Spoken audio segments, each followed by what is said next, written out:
This is the Toughbuilt scraper utility knife, and in this video I'm going to review it. I'm even going to take it apart and look at the inner workings and how it works, and I'm going to give you all my thoughts on it. So right off the bat, let me show you why this is so interesting. It's a regular blade, but it's also a scraper. So first of all, let's get some dimensions. The utility knife weighs 217 grams. This tool measures 45 by 24 by 168 millimeters. And now let's get into the features.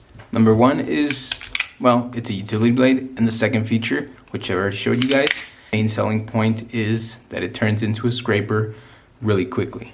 On this side, it also has a paint can opener to open paint. Something important about the blade is the amount of usable free blade we have. So when using this, the maximum depth you can go is 19 millimeters, as opposed to other options that can go up to 22 millimeters.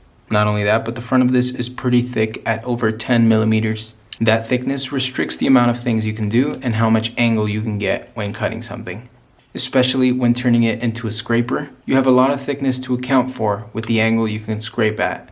So when scraping, you have to lift this quite a bit for it to even reach contact with the surface. And it's even worse when it's upside down to reach contact. Alright, and after taking it all apart, most of these pieces are not that important. The main star of the show is this part right here. So this is the main mechanism that switches that blade to scraper position. When I push on this, it turns into a scraper and goes back. So let me show you how it does that. Alright, so here are the insides, and the most interesting part are these channels over here and how that works with this moving part over here. Now it has this spring to move it back into place. We can take that out so we can mess with this. And what this does is move between those channels to open and close that blade. So the way it works is that this rod pushes on this side, turns it into a scraper, and then falls right in between these. And then when you're ready, you push it and it pushes on this side, turns it back into a regular blade, and then falls back into the center and is ready to again push on this side and then on this side. So it works with these V-shaped channels. From the bottom, it pushes on this side to turn it into a scraper, stops in the middle, as I explained, stops right around here just to wait, and then when it's ready, it pushes on this other side to turn it back into a regular blade. Alright, now that we understand how it works, let's put it back together.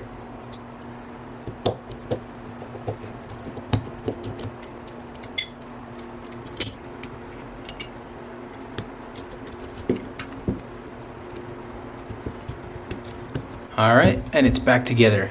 Now, here are my honest thoughts on this.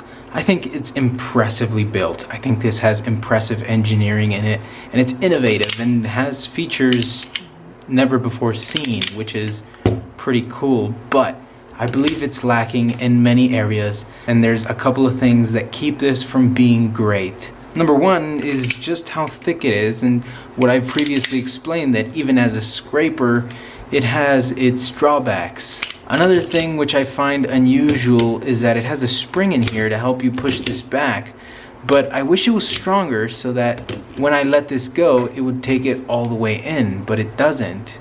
You always have to push back on it.